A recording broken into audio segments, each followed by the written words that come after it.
बच्चों आज आप लोगों को हम व्याकरण पढ़ाएंगे। क्या पढ़ाएंगे? व्याकरण। क्योंकि व्याकरण आप लोगों को जानना बहुत जरूरी है। व्याकरण में तो व्याकरण में सबसे पहली बात होती है भाषा की। किसकी बात होती है बच्चों? भाषा की, है ना।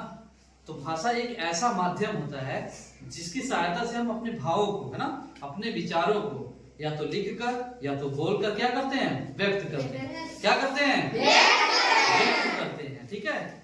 जैसे हमको किसी से कुछ कहना होगा, ठीक है, तो हम उसे बोलकर मौखिक रूप से, तो ये बात होती है भाषा के प्रकार की।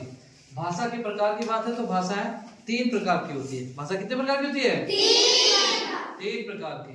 पहली लिखित, दूसरी मौखिक, तीसरी सांकेतिक, है ना। ये भाषा के क्या है? प्रकार है। तो देखिए मेरे साथ बोलेंगे आप सभी लोग, एक साथ बोलेंगे।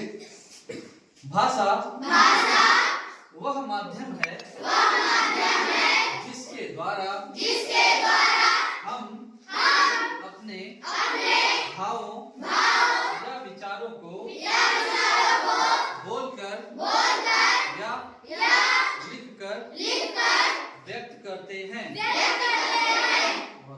कट करो बेटा।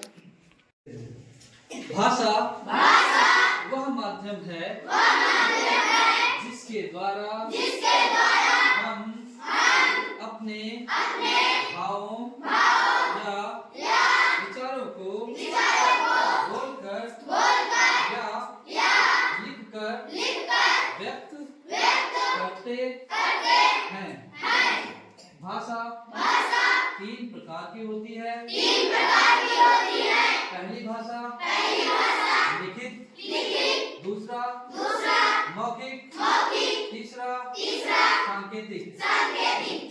लिखित भाषा का रूप वह होता है कि कोई भी चीज हम लिख कर व्यक्त करते हैं। क्या कैसे करते हैं? ठीक है।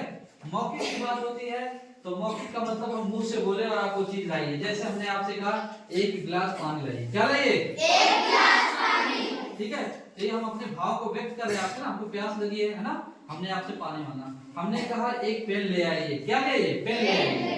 तो ये मौखिक हो गई। ये कैसी भाषा हो गई? मौखिक। और एक होती है सांकेतिक भाषा। तो सांकेतिक का मतलब होता है इशारा करके अपने भावों को व्यक्त करना। इशारा करके अपने भाव को क्या करना? व्यक्त करना। तो इशारे में जैसे हमने कहा कि 1 पेन ले आइए, है ना, हमने कहा, है ना, इशारे में बताया पेन लेके आए। हमने कहा पंखा चालू करना है, हमने कहा इशारे में व्यक्त किया। ठीक है। तो ये इशारे, इस भाषा को कौन सी भाषा कहते हैं? सांकेतिक। कौन सी भाषा कहते हैं? सांकेतिक भाषा कहते हैं। अब बात होती है कि जो भाषा की विशेषताएं होती हैं, भाषा की विशेषताएं क्या होती हैं? तो भाषा की विशेषताओं के बारे में आप लोग सुनिए। भाषा प्रतीकात्मक है। क्या है? प्रतीकात्मक मतलब भाषा एक प्रतीक के रूप में होती है। किस रूप में होती है? प्रतीक के रूप में होती है। अगला पॉइंट होता है भाषा ध्वनिमय है। भाषा क्या है? ध्वनिमय है। ठीक है। जिसमें आवाज होती है। ध्वनि, आवाज निकल रही कि नहीं निकल रही? हम आवाज के माध्यम से भी इसको व्यक्त करते हैं। तो कैसी होती है? ये ध्वनिमय होती है। और भाषा का संबंध जो होता है ना, वो मनुष्य से होता है। किससे होता है? मनुष्य से है। भाषा का संबंध मनुष्य से है। किससे है? मनुष्य से है। क्योंकि भाषा हमको सीखनी है ना बेटा। और देखो हमारे देश में बहुत सारी भाषाएं हैं, है ना बेटा। तो बहुत सारी भाषाएं, यही देख लो हमारे यहाँ की बात है, हम लोग भोजपुरी बोलते हैं, बोलते कि नहीं बोलते हैं, है ना। फिर हिंदी, शुद्ध हिंदी, खड़ी बोली बोलते हैं, इंग्लिश भी बोल लेते हैं। तो हर जगह की क्षेत्रीय भाषाएं भी होती हैं और अपनी खुद की भाषा जो है हमारी ये हिंदी है। ठीक है ना। अगला रहता है भाषा की क्षेत्रीय सीमा नहीं होती है। क्षेत्रीय सीमा होती है। भाषा की क्या होती है? क्षेत्रीय सीमा होती है। क्षेत्रीय का मतलब जैसे हम जहाँ पे जिस भाषा है वर्ण या अक्षर। तो वर्ण या अक्षर हम किसे कहते हैं? आप हमारे साथ मिलकर बोलेंगे। भाषा का वह छोटे से छोटा भाग जिसके टुकड़े ना हो सके वर्ण या अक्षर कहलाता है। फिर से एक बार, भाषा का वह छोटे से छोटा भाग जिसके टुकड़े ना हो सके वर्ण या अक्षर कहलाता है। जैसे अ, आ, ई, उ, आदि।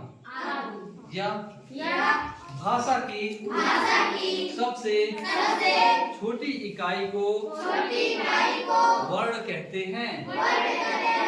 भाषा की सबसे छोटी इकाई को वर्ण कहते हैं। क्या कहते हैं? वर्ण कहते हैं। अब वर्ण के भेद की बात होती है या वर्ण के प्रकार की, तो वर्ण के कुल 2 प्रकार होते हैं। कितने भेद होते हैं? 2 भेद होते हैं। कितने? 2। आप लोग जानते हैं, आप लोगों को पढ़ाया गया है आ से लेके अह तक, है ना? ये क्या कहते हैं? इसको स्वर। क्या कहते हैं? स्वर। और क से लेके ज्ञ तक क्या होता है? व्यंजन। तो भाषा के 2 रूप होते हैं, एक होता है स्वर और एक होता है व्यंजन। ठीक है। तो अब स्वर की बात होती है कि स्वर किसे कहते हैं, है ना? जो स्वतंत्र रूप से, है ना, बिना किसी सहायता से, किसी अन्य वर्ण की सहायता से बोले जाते हैं, उन्हें हम क्या बोलते हैं? स्वर बोलते हैं। तो एक साथ बोलेंगे हमारे साथ फिर से। स्वतंत्र रूप से बोले जाने वाले वर्ण को स्वर कहते हैं। या जिसके उच्चारण में किसी अन्य वर्ण की सहायता नहीं ली जाती है, ऐसी ध्वनियाँ स्वर कहलाती हैं। जैसे अ, आ, ई, आदि।